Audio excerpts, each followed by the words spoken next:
게레로 주니어는 자신의 아버지의 피와 재능을 이어받았습니다. 게레로 주니어의 재능이 아버지로부터 기인됐을 것이란 걸 야구를 보는 모든 팬들은 생각할 수밖에 없죠. 그런데 사실 슈퍼스타의 2세라고 해서 모두 위대해지는 건 아닙니다. 오히려 그렇지 않은 경우가 훨씬 일반적이죠. 당장 이번에 NBA에서 드래프트된 르브론 제임스의 아들 브로니 제임스만 하더라도 자신의 아버지인 르브론과 비교한다면 비교 자체가 불가능한 격차가 나죠. 그런데 게레로 주니어는 아닙니다. 자신의 아버지의 존재를 지어내기 충분한 실력과 재능을 보유한 또 다른 슈퍼스타가 될 수 있는 자질을 보유한 선수입니다. 실제로 그것들을 증명했던 시즌도 있었고요. 2021년이었죠. 당시 오타니 선수에게 MVP 자리를 내주긴 했지만 리그 3년차 22살이라는 어린 나이에 보여준 그의 활약은 당시 경쟁자였던 오타니에게도 절대 꿀리지 않았고, 무엇보다도 자신의 등대이자 그림자인 야구선수 블라디미르 게레로 1세에게도 전혀 꿀리지 않는 모습이었습니다. 아니, 오히려 더 나은 재능이라고 이야기하는 것처럼 보이기까지 했습니다. 161게임에 출장해 48홈런, 111타점, 타율 3할 1푼 1리, OPS 1.002, WRC 플러스 166, WAR 6.3을 기록해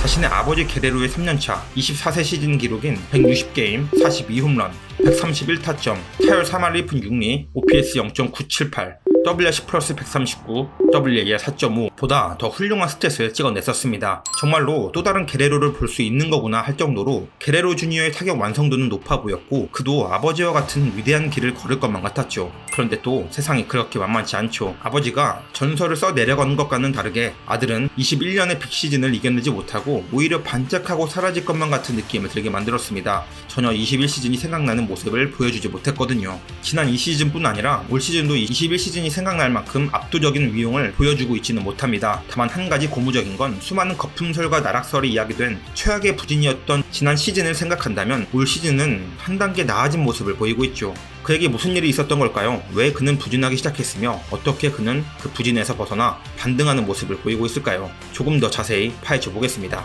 올 시즌을 이야기하기 전에 지난 두 번의 시즌을 살펴보겠습니다. 기대가 엄청났던 빅시즌 이후인 2022년엔 솔직히 21년만큼은 아니었지만 나쁜 모습은 전혀 아니었습니다. 플루크라는 소리를 들을 정도는 절대로 아니었죠. 160게임 출장 32개의 홈런, 97타점, 타율 2할 7푼 4리, OPS 0.818, WRC 플러스 133을 기록하죠. 21시즌보다는 확실히 전체적인 지표가 모두 한두 단계씩은 떨어진 모습을 보이곤 있으나 엘리트 선수의 기록임에는 틀림없습니다. 딱 이 하나의 스몰 샘플만 두고 리그 4년차의 23살의 선수의 기록이야 어때? 라고 물어보면 100이면 100 너무 좋은데 라고 할 정도로 절대적 가치로서는 합격적인 성적표였죠. 그런데 문제는 이어지는 2023년입니다. 2023년에 기록한 기록을 보면 156게임, 26개의 홈런, 94개의 타점, 타율 2할 6푼 4리, OPS 0.788, WRC 플러스 118을 기록하게 됩니다. 이 시즌으로 인해 연속성이 부여되게 된 것입니다. 무슨 말인가 하면 23시즌도 개별로 보면 사실 이번 시즌도 그렇게까지 나쁜 기록은 아닙니다. WRC 플러스 118은 규정타석 기준으로 상위 52로 약 상위 37%에 해당하는 수치죠. 물론 좋다고 할 수는 없지만 절대로 나쁜 타자라고 할 수는 없는 수치입니다. 다만 앞서 2년의 WRC 플러스 기록이 166에서 133으로 그리고 다시 118로 떨어졌다면 이건 의미가 달라집니다. 기록의 연속성이 생기게 되는 것이죠. WA도 마찬가지입니다. 6.3에서 3.3으로 그리고 1.3으로 떨어졌죠. 하락세 내지는 플루크였다는 표현이 너무도 자연스럽게 받아들여질 수밖에 없는 것입니다. 실제로 여러가지 분석이 나오기도 했습니다. 그가 왜 성적이 이렇게 떨어졌는지에 대해서 말이죠. 몇 가지 주된 이유를 뽑아보자면 밥입 타율이 좋지 못했다는 것을 두고 운이 좋지 않았다는 것, 로저스 센터와의 궁합이 좋지 않았다는 것, 23년에 당했던 무릎과 손목 부상으로 인한 슬럼프, 그리고 마지막으로 심리적 스트레스, 이렇게 크게 4가지 이유를 말씀드렸지만 이 밖에도 다양한 의견들이 나오기도 했습니다. 분명한 건 이런 이유들은 하나의 현상을 이해하기 위해 찾아낸 조각이라는 겁니다. 즉 하나하나가 전체를 대변할 수는 없겠지만 각각의 이유들이 합쳐져 하나의 큰 현상을 설명하고 있다는 이야기입니다. 다 이유가 있고 근거는 있지만 각각의 이유가 전부는 또 아니란 이야기죠. 결국 모든 게 합쳐져 하나로 완성되어야 그 현상을 이해할 수 있습니다. 그럼 그 현상을 알아봐야겠죠. 일어난 현상을 분석하다 보면 왜 2024년 현재는 반등한 모습을 보이고 있는지 그 이유를 같이 알아볼 수 있을 것 같습니다. 우선 그러기 전에 올 시즌 현재까지 기록을 좀 살펴볼까요? 현재까지 83게임 출장, 홈런 13개, 타점 50개, 타율 2할 9푼 7리, OPS 0.847, WRC 플러스 143을 기록하고 있습니다. 분명 앞서 본 2년간의 기록보다는 나아진 모습이죠. 그럼 왜 이런 반전이 일어난 걸까요? 기나긴 부진이라는 터널에서 나오게 되는 원인은 무엇일까요? 이제 이걸 설명하기 위해 바로 앞에 이야기한 현상을 봐야 합니다. 첫 번째 거시적 현상은 스윙 스케일의 변화입니다. 2022년엔 8.2%의 볼넷 비율을 보였으며 스윙률은 49.7%, 2023년엔 9.8%의 볼넷 비율, 수익률은 50.6%였습니다. 그런데 2024년엔 본래 비율이 10.5%대로 다시 10%가 넘어갔고 수익률은 46.6%로 50% 근처에 있었던 수익률보다 확실히 낮아졌죠. 이 스윙 스케일로 바로 유추가 가능합니다. 스윙수를 줄였고 볼렛을 조금 더 얻어냈다는 결론이 바로 도달되죠.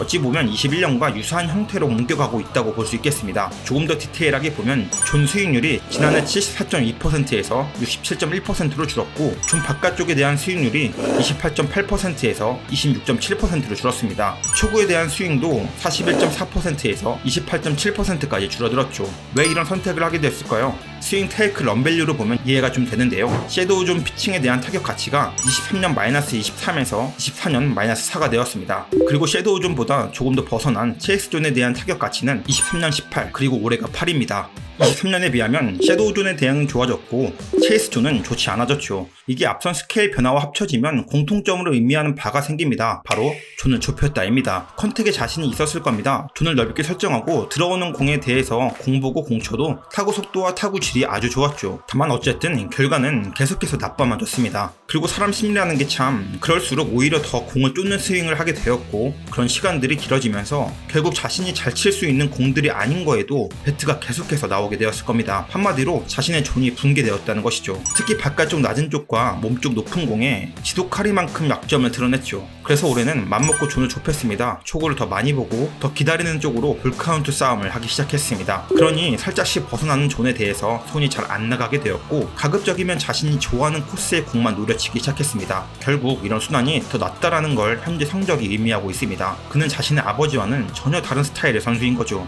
첫 번째가 스케일이었다면 두 번째는 퀄리티로 볼 수 있는 현상의 변화입니다. 타구의 퀄리티를 보면 조금 더 그림이 명확해집니다. 21년의 평균 타구 속도는 95.1마일이었습니다. 23년엔 92.1마일이었죠. 무려 3마일이나 떨어졌습니다. 그리고 올 시즌엔 다시 94.5마일로 타구 속도를 끌어올렸습니다. 95마일 이상 타구를 의미하는 하드위 타구 비율도 지난해 49.2%에서 올해는 57.8%까지 올라갔습니다. 배럴 타구 생산율도 8.2%에서 9.9%까지 올라갔죠. 조금 더 자세히 들어가 볼까요? 그러기 위해서 패스트볼 타격을 봐야 합니다. 게레로뿐 아니라 모든 타자들의 타격 지표 개선을 보기 위해선 반드시 가장 먼저 봐야 할 건 패스트볼의 지표 개선입니다. 결국 야구는 이래도 저래도 힘 대 힘 대결입니다. 타자 입장에서 스피드를 이겨내지 못하고 타이밍을 잡아내지 못한다면 결국 진짜 반등은 있을 수가 없습니다. 노림수도 한두 번이지 결국은 떨어질 놈은 떨어지고 올라갈 놈은 올라갑니다. 그래서 절대적으로 패스트볼 지표가 중요합니다. 그리고 나서가 이제 변화구 대처 능력이죠. 23년 패스트볼 타율은 2할 4푼 8리, 장타율은 0.456이었습니다. 올해는 타율 3할 3푼 7리, 장타율 0.48입니다. 하드힛은 지난해 50%였고 올해는 64.2%입니다. 모든 지표가 좋아졌죠. 물론 일부 변화구에 대한 대처 능력이 올 시즌 떨어진 모습을 보이곤 있으나 우선 이 패스트볼 대응이 된다는 게 너무도 큽니다. 타이밍이 밀리지 않아 투수와의 힘싸움이 되고 그로 인해 좋은 타구가 계속 생성된다는 뜻이죠. 그리고 그 결과가 지금의 성적 반등을 의미하기도 합니다. 이제 여기서부터 다시 시작일 겁니다. 이 타이밍을 근간으로 변화구에 대한 대처를 시작할 겁니다. 그럴 만한 재능도 있고 이미 그걸 증명해냈던 타자이기도 하고요. 어쨌든 지금 주목해야 하는 건 타구의 질도 가시적인 성과를 이루고 있다는 점이죠. 결국 현상에 대한 모든 걸 종합해 결론을 내보자면 이렇습니다. 망가진 존을 다시 세웠고 그 존에 들어오는 공에 대한 대처가 좋아졌다. 특히 가장 중요한 패스트볼의 대응이 무척 좋아졌다. 이 두 문장을 이렇게 길게 영상으로 말씀드린 이유는 이 반등이 절대 플루크가 아닐 거라는 이야기를 드리고 싶어서입니다. 모르겠습니다. 다시 성적이 떨어질 수도 있습니다. 많은 사람들이 말하는 타구 각도가 너무 낮은 부분이 결국에 성적에 큰 걸림돌이 될 수도 있습니다. 그리고 또다시 어떤 안 좋은 습관이 나오게 되고 작년과 같은 모습으로 변모할지는 모르겠지만 분명한 건 지금 모습은 어떤 하나의 스텝을 넘어간 것처럼 보인다는 겁니다. 결코 다시 2023년과 같은 성적을 보일 것 같지는 않습니다. 확신해서 말할 수 있는 이유는 갖고 있는 기본적인 체급이 그 정도 급이 결코 아니기 때문입니다. 그리고 올 시즌에 가져온 메커니즘의 변화도 확실히 작년과 비교하면 훨씬 좋아 보입니다. 우선 변한 건 두 가지입니다. 파워 포지션 들어가기 직전의 배트를 보면 지난해보다 배트가 앞쪽으로 한 2칸 정도 나가 있는 걸 볼 수 있을 겁니다. 다시 21년과 같은 모습으로 수정했습니다. 이로 인해 배트 움직임 거리는 더 늘어나 배트 패스의 전체적인 그림이 더 좋아졌습니다. 조금 더 배럴이 돌아 나오는 느낌을 들게 만들었습니다. 두 번째는 실제적인 꼬임 동작의 마지막 부분인데요. 조금 더 뒤에 힘을 두려 하고 있습니다. 한 틱 정도 한 번 더 힘을 뒤에 두고 때립니다. 겁니다. 이게 정말 주요했고 이 변화가 완전히 자리매김하고 익숙해지면 더 뒤에서도 좋을 정도로 좋은 변화라고 생각됩니다. 분명 게레로 주니어의 많은 문제를 해결해 줄 것으로 생각되죠. 사실 이 모든 게 확신이 없었던 수정이었을 겁니다. 실제로 시즌 초반 성적이 매우 좋지 않았었죠. 5월 초반까지 그냥 진짜 망했네, 와 게레로 이렇게 망하네 할 정도로 성적이 좋지 않았습니다.